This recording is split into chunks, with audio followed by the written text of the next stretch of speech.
Okay. This talk on personalities and their connection to karma and reincarnation is really an opportunity to explore the human personality and its makeup. Why does everybody have a unique personality? Is it possible to improve it? Or does karma mean we are stuck with our personality and its consequences for life? Are our personalities inherited from our parents? What happens to our personality when we die? These questions will be explored in detail, and how the Theosophical teachings help us understand the role of the personality on our spiritual journey.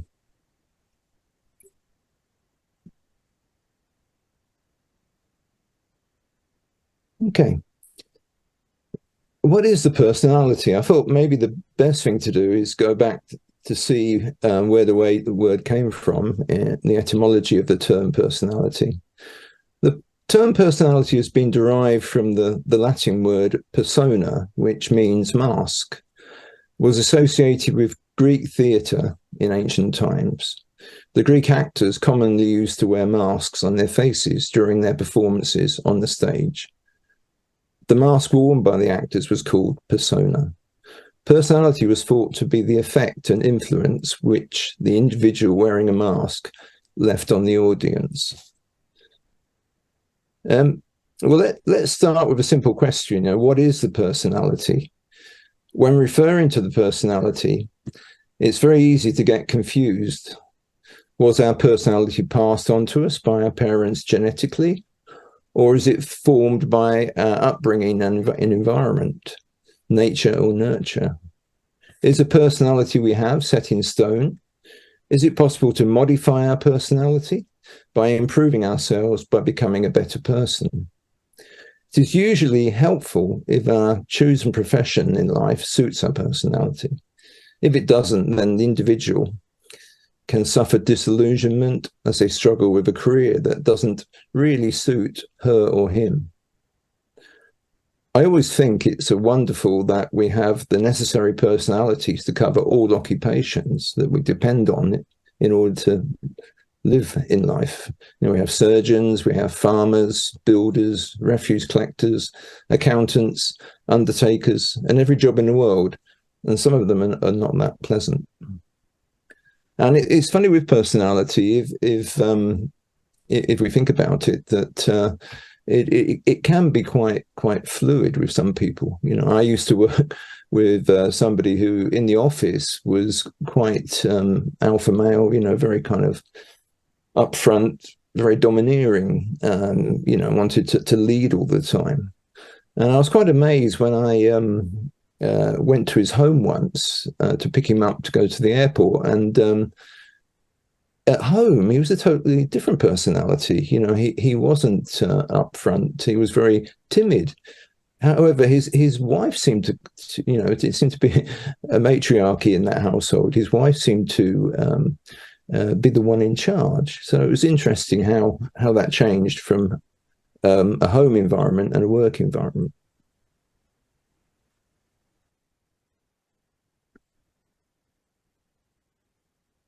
The psychologists have defined the term personality in various ways, but they were not completely successful in explaining it and in clear and definite terms, because human behavior is very complex, and personalities are not a fixed state, but a dynamic totality, which is continually changing due to interaction with the environment.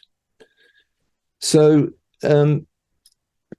we know that personality can also affect the physical body. If you think of people who suffer from traumas such as PTSD, and our environment and life experiences can all have an impact. I remember going to a group spiritual counseling meeting once, and there was somebody in the audience who put their hand up to come up and be counseled. And they came up and sat in the empty seat. And what I noticed about this lady, she was suffering from very, very severe depression. But what I noticed was the way that affected her body. She was very, very, her posture was very slumped and pulled down. So, the depressive personality affected her posture and the way she held herself. Of course, I'll stress now that I have no experience in psychology. There is a massive debate in psychology and psychiatry, in the nature versus nurture debate, and there isn't a clear-cut answer, but there are stated that there's big 5 personality traits, which I'm sure we're all familiar with. We have openness, conscientiousness, extroversion, agreeableness, neuroticism, and that's probably just a fraction of them. We should always remember then that psychologists and psychiatrists try to grapple with all the various so-called personality disorders, that from a theosophical point of view, we would say they are dealing with the impermanent lower ego that is linked to our emotions. Some people are subject, for example, to emotional outbursts. Others can withdraw into themselves. Probably in both cases, there's some suffering going on. And of course, apologies for this slide is a little blurry, but in psychology, there are, I'm sure we've heard of some of them, there's personality disorders, and they put them into clusters, the odd eccentric cluster, the dramatic, emotional, erratic, and there's many of these. I'm not going to go through this list now, but it's just an example of personality disorders with people, as we're all wonderfully unique individuals. The Brahma Kumaris say that the drama of life consists of elements of both destiny and freedom of choice. So, nature or nurture? So nature is, what we've genetically inherited, and nurture is really our environment.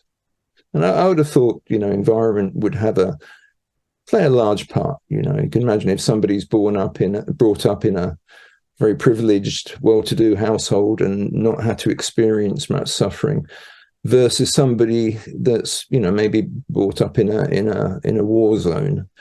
That's bound to have an impact on the personality of that person as they grow up.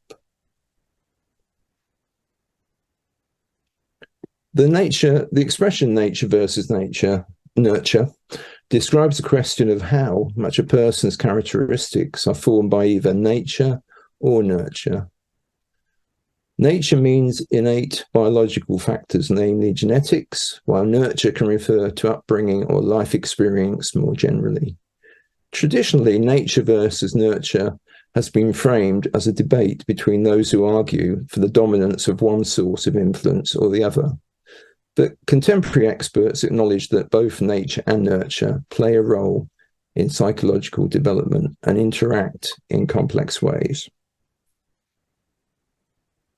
So, psychologists explain that the nurture versus nature debate is a long-standing one. It's never been completely resolved. Every time a new research makes a revelation, the understanding of nature versus nurture personality traits is revisited, and a new dimension is often the outcome. So we know that our background can have a huge influence on this. So we've got many aspects that affect our personality. In this presentation, I'm quoting quite a bit from Shakespeare. I hope that is okay with people, and HPB, who also seems to quote quite a bit from Shakespeare.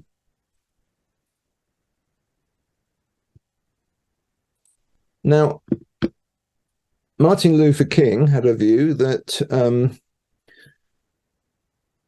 two things define your personality. the way you manage things when you have nothing, and the way you behave when you have everything. It's beauty that captures your attention, personality that captures your heart. And he said he used bits and pieces of other personalities to form my own. Well, that raises a question. Do we think we can change our personality? Can we be influenced both positively and negatively by observing the personality types of others? So an example of this I had was I was at a training course. It happened to be on a Sunday, and it was we were using the school, and I can't even remember what the subject was now, but I remember we had to bring our own sandwiches and for lunch, and we were just having a lunch break, and I was sat next to the tutor, and there was a lady there who was quite aggressive towards the tutor. She started to say, "Oh, I don't agree with this training course. You know, it's I don't agree with what you're saying, and I think this is." And she was really, really critical. Now, I was getting quite agitated and wanted to defend the tutor because I thought this was, totally out of order and totally wrong behavior. But what impressed me with the tutor was she just kept reading her book, eating a sandwich, and when the lady had finished her long list of critical points, the teacher just looked up and said, "Well, thank you so much for your feedback. I appreciate that." And she started eating the sandwich and went back to her book. And I thought, wow, I wish I could be that centered. I wish I could be that calm.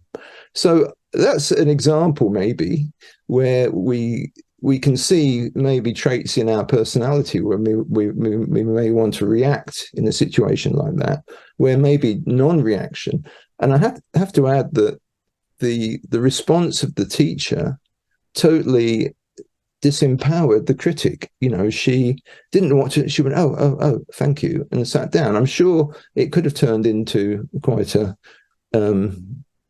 nasty discussion if it had gone on, if the teacher had responded.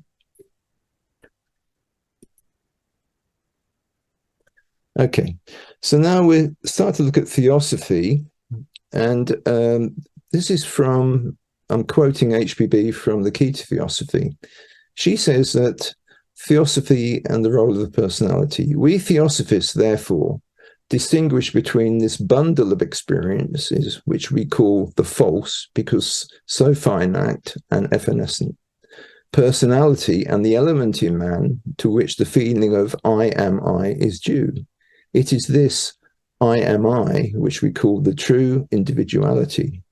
And we say that this ego or individuality plays like an actor, many parts on the stage of life. One night the actor or ego appears as Macbeth, the next as Shylock, the third as Romeo, the fourth as Hamlet or King Lear, and so on, until he has run through the whole cycle of incarnations. So HBB starts to use Shakespeare, and there's more. If we just take a look at the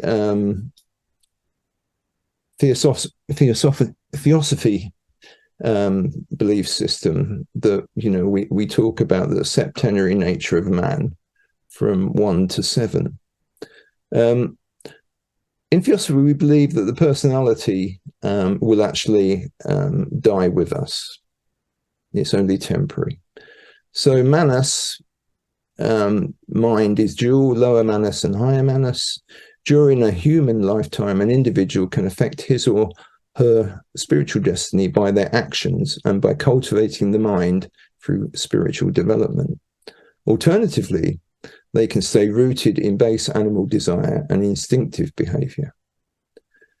So in The Key to Theosophy, HPB says the future state and karmic destiny of man depends on whether Manas gravitates more downward to Kama Rupa, So we want it coming down here, that responding to that higher mind.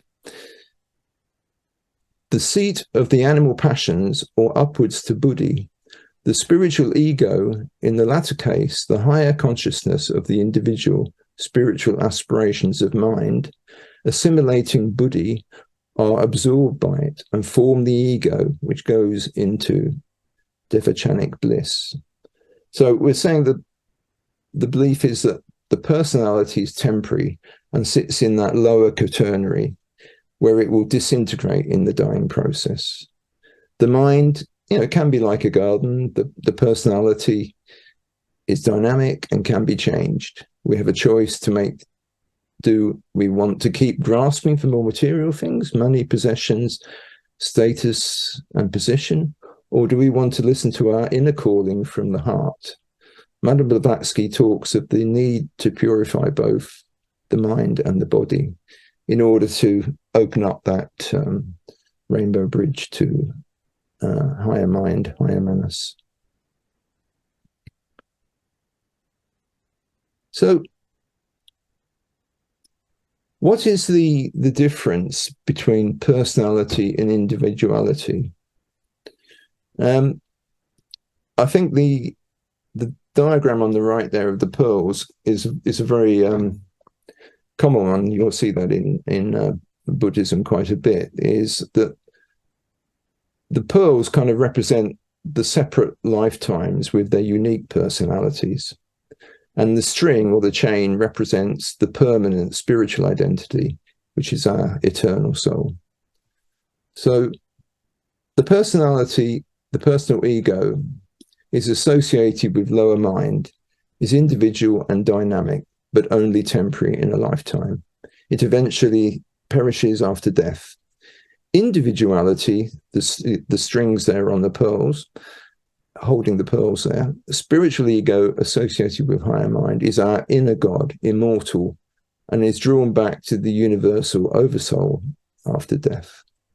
So back into the key of Theosophy again, it is that ego, that causal body, which overshadows every personality.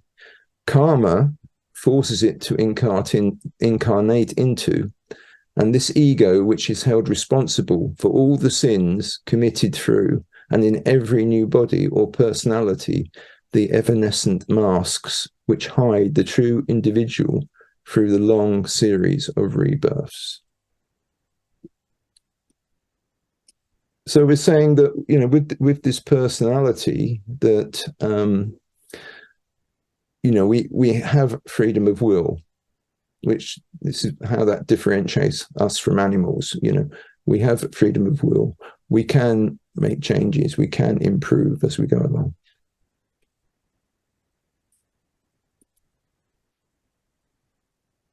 Okay. So we were talking about how the personality can be affected. So if we think about the role of our conscious, whilst he is busily engaged in making his way through life, whatever direction it may take, although his inner nature may be somewhat overshadowed by all this intense activity at the material level, it is by no means lying dormant. In some mysterious fashion, the higher self maintains a state of ever becoming, always conscious of the life of the personality and constantly exerting pressure from above onto the lower self as a reminder of the existence of his inner spiritual being. It is this constant pressure from the higher self which is the voice of man's conscience, whether or not he chooses to listen to it, which is a very good point. That was from Joe Piper, A Man, A Universe in Miniature. We know that our higher self lies in the subjective non-dual realm and cannot be directly contacted. Having said that, we can receive divine inspiration in our dream state or during meditation, or sometimes something just comes into our head out of the blue. This buddhi manas knock knock can work through our conscience. If we listen carefully, a certain feeling tells us this is the right or wrong thing to do. So we might be in the situation, where we I'm sure we've all been there, but a bit like being in a restaurant and you get the bill and they've forgotten to charge. You could think, oh, this is my lucky day, and make a run for it. Or you could call the waiter over and say, excuse me, you've missed off the so-and-so. I think that when that's happened to me recently, I got that little nudge that my conscience was saying, no, you've consumed this, you need to pay for it. So what happens, there's a bit of humor here, what happens when we don't listen to our conscience? So not listening to our conscience, that famous man, Albert Einstein, said, insanity is doing the same thing over and over again and expecting different results. So Einstein understood that well.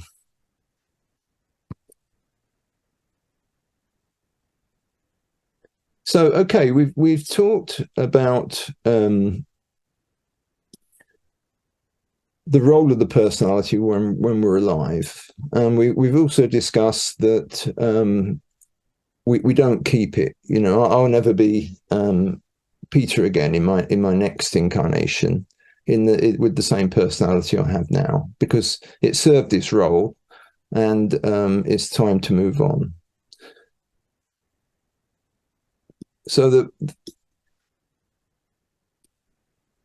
Theosophy believes in the concept of reincarnation, and as we've just explored, that personality is part of the lower four principles of the septenary nature of man, and only exists while we are living. When we die, the temporary role we play in each life play ends its performance, and the personality perishes, as with our mortal remains. It does not follow us into Devachan, temporary, vivid, dreamlike state of rest between each earth life. It would be quite cruel if we were to take our fickle personality, which may cause us some direct or indirect suffering on earth, with us after we die. The belief is that the soul joins the oversoul, and only the positive aspects of our past experience follow us into Devachan. We enjoy a well-deserved rest, in a blissful state, unaware of what is happening to our family left on earth. And to me, I find that reassuring. I couldn't think of anything worse, when these people think, a lot of people in my family think that, Aunt Agatha is looking over us, and she'll, the late departed are looking over and watching out for us. Well, I can't think of anything worse of being in the state of spirit and watching your loved ones, fall into manholes and have all sorts of horrible things happen to them. So it's reassuring to know that we don't know what's going on back here on Earth. So it's this is very reassuring that only our pure and unselfish and noble life experiences go with us to Devachan, which is a temporary abode for our eternal soul. Whereas the unfinished business of our personality that we never quite got right goes into a kind of mysterious chrysalis state, waiting for our return in the new body with a new personality, and the new life cycle continues on its evolutionary journey. So to emphasize that, HBB says in the Key to Theosophy, when therefore it is stated that the personality dies with the body, it does not state all. The body, which was only the objective symbol of Mr. A or Mrs. B, fades away with all its material skandhas, which are attributes, which are the visible expressions thereof. But all that which constituted during life the spiritual bundle of experiences, the noblest aspirations, the undying affections, the unselfish nature of Mr. A or Mrs. B, clings for the time of the Devachanic period to the ego, which is identified with the spiritual portion of that terrestrial entity, now passed away out of sight. The actor, which is us, is so imbued with the role just played by him that he dreams of it during the whole devachanic night, which vision continues till the hour strikes for him to return to the stage of life to enact another part. So HPB gives a very clear definition of the role of the personality and what aspects we take with us into Devachan. Again, there's many theatrical, I should say, references to roles and parts.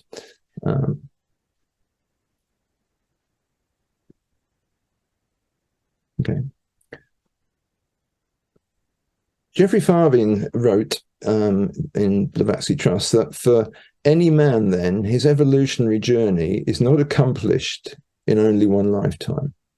His immortal spiritual soul, as we shall see later, puts an array of itself down into a series of personalities, one after the other, and garners a spiritual experience of interest to itself, of living in each of them. So man's spiritual soul, his ego, grows in this sense.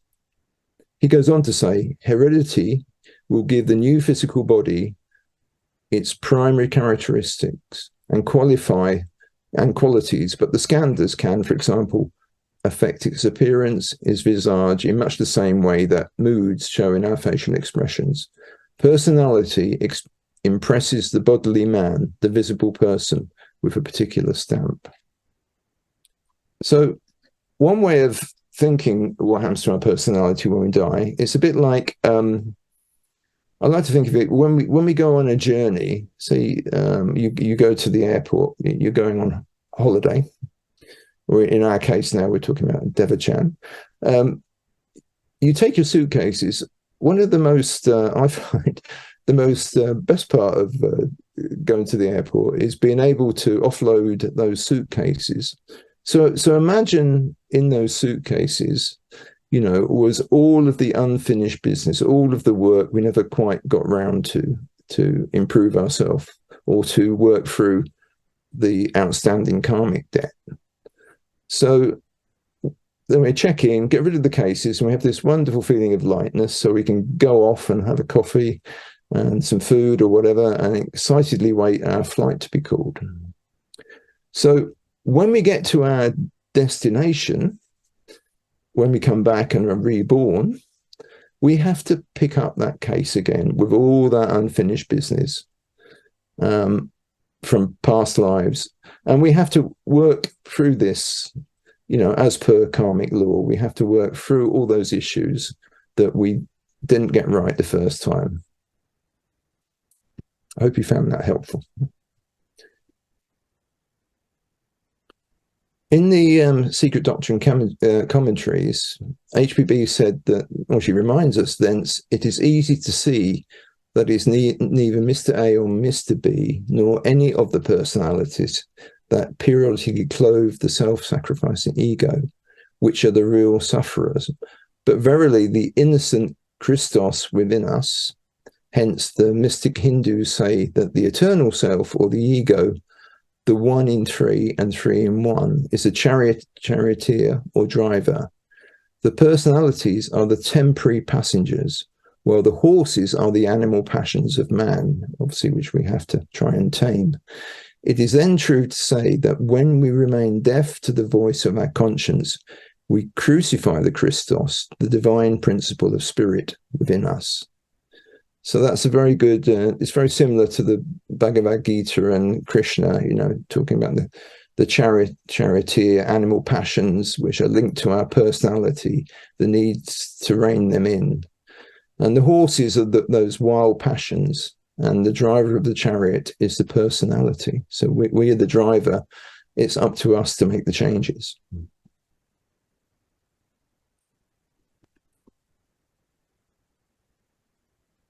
Okay, so how does karma work with the spiritual ego? In the Theosophical Glossary, HBB says, karma neither punishes nor rewards.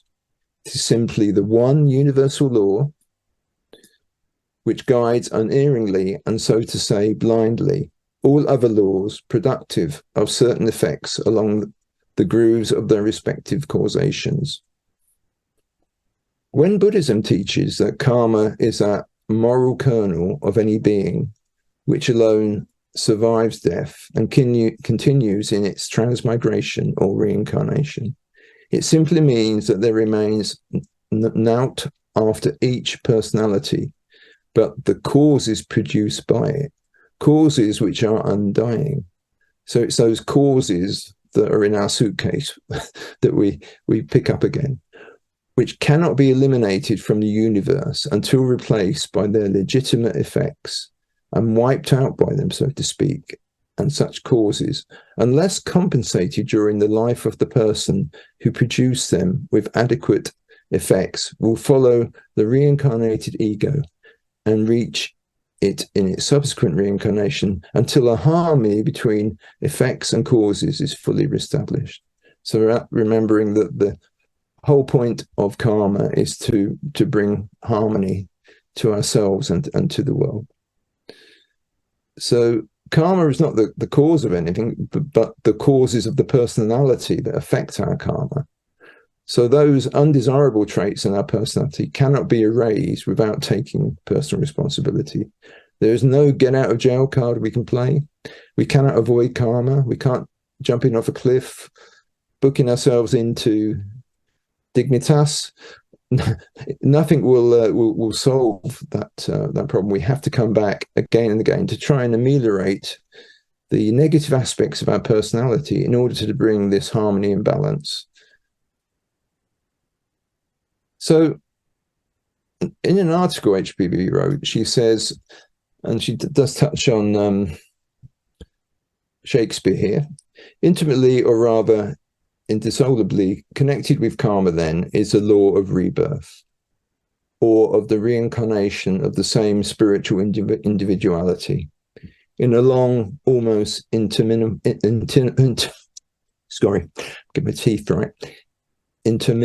series of personalities.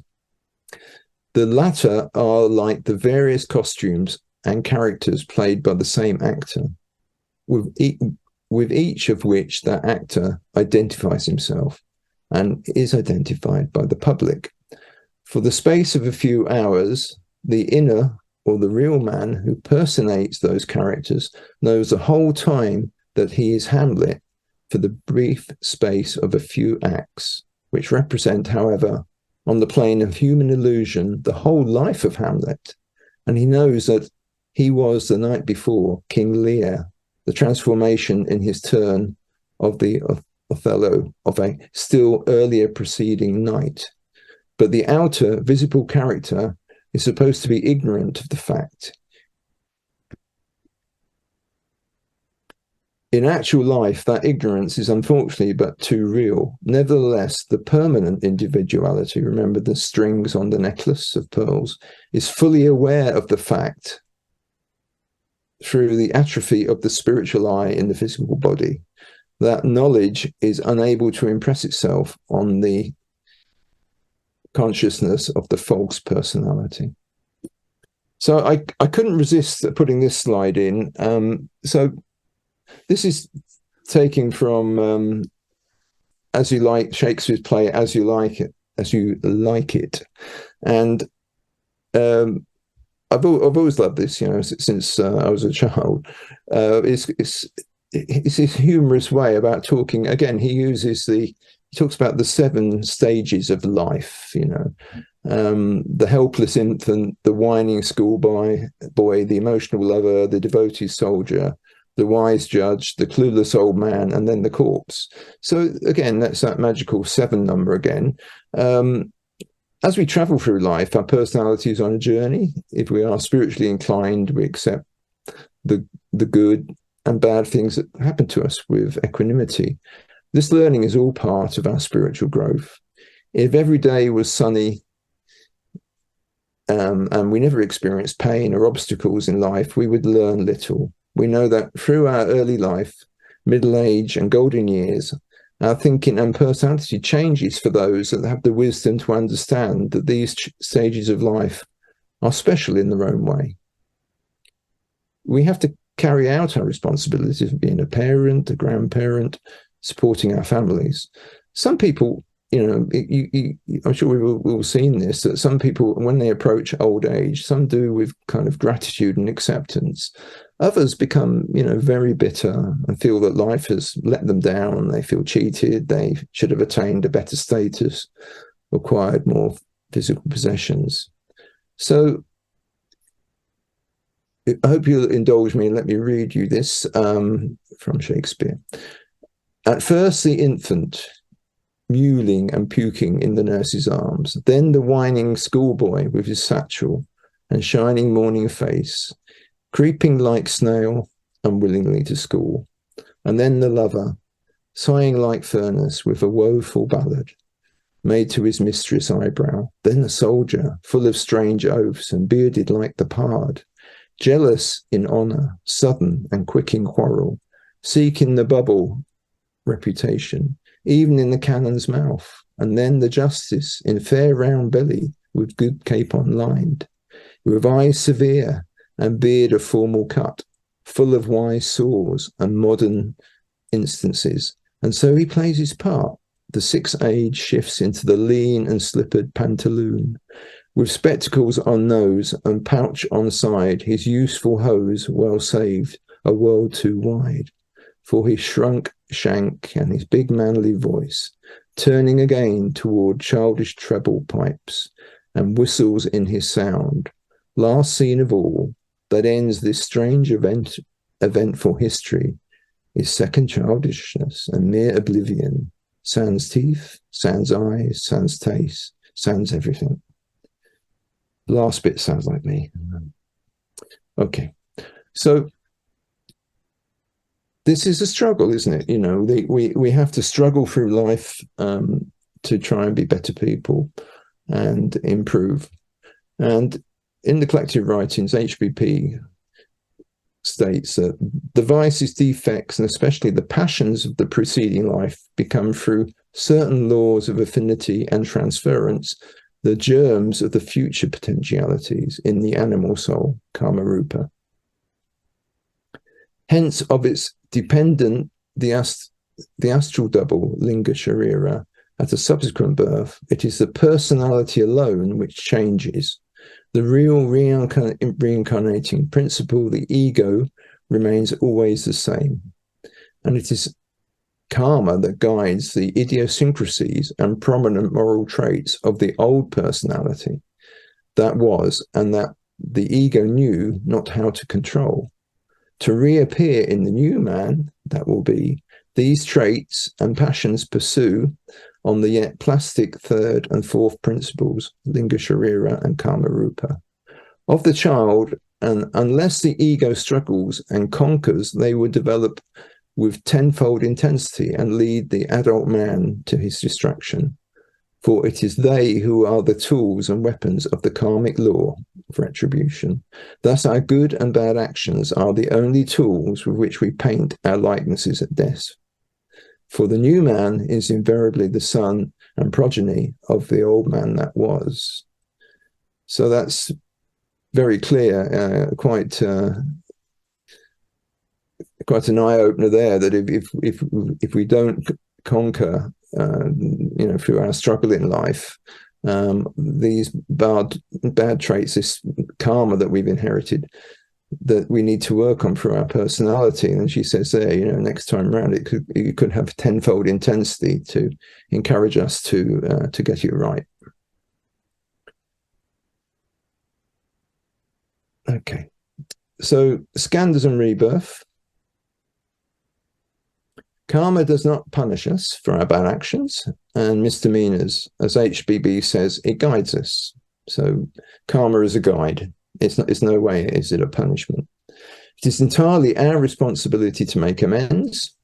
All karma does is try to restore balance and harmony due to the imbalance we have caused. So remember, we can't blame the God in the sky for everything that's happened to us, good or bad. It's all down to us at the end of the day. As we've explored, the temporary personality does die with us. However, the seeds, characteristics, which there are 5 skandhas of our own making from the skandhas we have developed in our lifetime, are kept in abeyance after death, so to speak, until we are ready to reincarnate in a new body. The unfinished business of our karma from past lives needs to continue its evolutionary journey, finding a new personality and a part to play. To continue the work, we should see this as an opportunity to learn again by life's experiences and understand that human suffering is part of this process. The cycles of birth, death, and rebirth go on and on over thousands of lifetimes. Death should not be feared. It's just like changing a jacket or a snake shedding its skin. We have free will and can always change our skandhas, personality traits, by moderating the way we think, act, and live our lives. We can do this today and be masters of our own spiritual destiny. I thought we'd leave the final words to the man himself, Mr. Shakespeare, because we've talked about this through this discussion, that we're really players that are playing a part in life. We're playing a role, and these roles change every time we reincarnate in order to work on our karma. So all the world's a stage, and all the men and women merely players. They have their exits and their entrances, and one man in his time plays many parts, and his acts being 7 ages. That's me. I hope that was informative.